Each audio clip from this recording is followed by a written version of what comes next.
Welcome back to the Dawn Show. You're going to love this. My next guest is Coleman, author of the Bohemian Love Diaries, and he'll be, of course, at the Bank of America Festival of Arts, Books and Culture at the JCC of Cherry Hill. So we get a sneak peek at Slash and you as about a 5 or 6 year old in your underpants. Yeah, this is me as a little one. I'm in the beginning of my book. I'm on the back of my dad's motorcycle. So my parents only had motorcycles till I was 9. So it seemed appropriate that I'm not a good dad. I leave him everywhere I go, but he at least comes with me, and I have to go back and get him sometimes. He's sort of like your little puppet. I love how you walked around in the studio and you had your little, your little guy. And he gets a lot of attention. People like to take their picture with him. We did the New York Book Festival, and Dr. Ruth stood beside him, and she's just a little bit taller than him. And, we took a picture with Dr. I Ruth. love you, Slash. Yeah, you are fabulous. I love you and your underwear. Exactly. It's my best Dr. Ruth. Yeah, that was good. Thank you. Yeah. So tell me a little bit about you. First of all, Slash is your real name. It's not a nickname. It's short for Slashtopher, which was my grandfather's name. As opposed to Christopher, Slashtopher.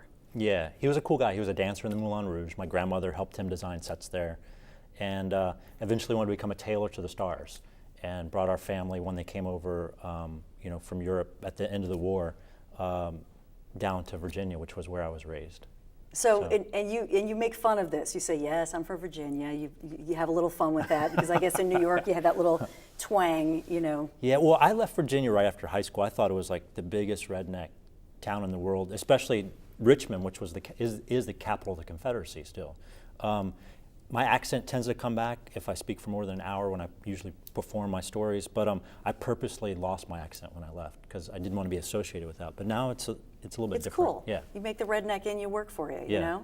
Little something about you. Yeah, right. So I love the way that you also describe yourself. You say, you're in a jock's body, but you're sort of a scientist trapped in this jock's body. Yeah. I'm a scientist, a scientist mind with the jock's body and an artist's disposition. Because I was raised Sounds like by the perfect man. Yeah, Renaissance man. I was raised by 8 artists, very creative upbringing, a lot of kind of artist idiosyncrasies in the family, and but yet I had this need to play sports, which didn't really jive well with my family. They didn't support sports at all, so I kind of secretly played sports, and I had all these sporting accidents up through high school that my family never found out about. How could they not find out about it? Well, they eventually found out about it when I tried out for my first baseball team in I think I was 8 or 9. I had a crush on a girl, and so I tried out. I ended up getting knocked out by the ball, and the coach had to carry me back in his arms to my mom's house. Oh my goodness. And so she found out. And then I got knocked out in high school on the wrestling team, and the coach had to carry me to my mom's house. So there was this reoccurring theme of me getting knocked out, but I really loved to get knocked out. It was like this feeling that I craved. Because it's not being knocked out, it's how you get up in life, right? I think so, yeah. So give us the background on the book a little bit, because you're so fun and you're so inspirational, but how did it begin with you? A blog, right? You're a blogger as well? I blog for Psychology Today, but I blog about my history of failed relationships, which the second half of the book. Being knocked out. Yeah, being knocked out. The second half of the book talks about, and then I also am a dating columnist as well. Yes. But that's kind of the second half of the book. The first half is how did I end up on this trajectory of having all these failed love relationships all around the country? Because I typically meet someone, I typically will fall in love 100 times between the time I leave my New York City apartment in the morning and get to the subway. And so the book kind of trails that. And so being a creative person, I never knew what to do with this energy growing up. And so the book outlines 4 major relationships that I have, but typically I meet someone, they move away, and I create for a portion of time, I created these huge refrigerator-sized boxes that I decorated, and then it would deliver to the girl. You're such a romantic. Yeah, and a lot of we have 4 guys in our family, and we're all the same way. Okay. Kind of over the top when it comes to courtship.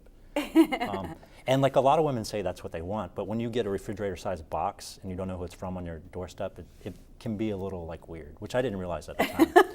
So Because you thought it was the coolest, most creative thing ever. yeah, and so in the book I buy all these one-way tickets because the book is a memoir. So I buy all these one-way tickets. I chased one girl to Alaska with a huge paper mache moon like this with a mixtape inside. I was going to profess my love to her, and she ended up leaving me for the plant manager at a cannery in Alaska. So I ended up finishing up the year working on a salmon boat, and I did the same thing in Mexico. With the paper mache moon? Or With a 6-foot book that I made covered in fake fur, and I hand sewed the pages in, and it was a book that I painted about a girl that wanted to grow up and be an astronaut, because this woman I met who would eventually become my wife wanted to be an astronaut. And so the book kind of like talks about this whole process I went through to like court women who weren't quite right for me. So what do you think people take away? What are some, because I know that other authors love your book and you have amazing reviews, Yeah. but what are some of the reactions that you get when you meet people, let's say at a book festival like Yeah. JCC? What are some of the reactions? Because I know you love it. It's got to be fun. Well, it's interesting because the book just came out 3 months ago, and I've been doing a bunch of book clubs. In the first book club, they're sitting around, and I don't know if all book clubs are this way, but it was 15 women sitting around talking about me as a character in the book. And they're like, yeah, this guy in the book just seems like really high maintenance, and he's just not going to get it together when it comes to a relationship. And I'm like, y'all are talking about me, right?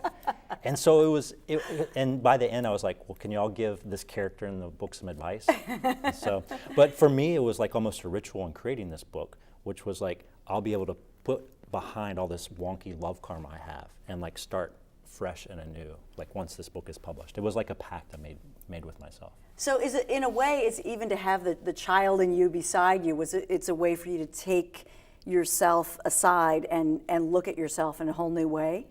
Yeah, well, I was raised in my father's art studio and other family members' art studios as well, growing up. And there was nothing more noble in terms of like getting up in the morning, having a cup of coffee, and then disappearing into your studio for like hours, days, or weeks at a time to create.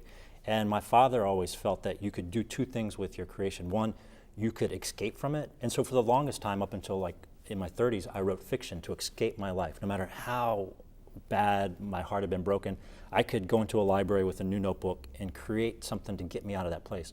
Or what my father said was that you could use that rocket ship fueled on love to go back in time and look at your past in a more profound way. And so that's sort of what I did with the book. And so I didn't want to escape anymore. I went back to like really look and examine and find some of these patterns that had prevented me from like finding true love and lasting love as a romantic. So. And I think we can all learn from that, Slash, because I think we can all look at our patterns, and we all do that throughout life. We have the same patterns. But it's just a delightful book, and I love meeting you. And thank you so much for being here. And obviously, you're part of the JCC festival. So thank you so much, Yeah, Slash. thanks for having me. And thanks to little Slash, too, Yeah. in his underwear. Aw. We love him. He's adorable. Dawn Show continues.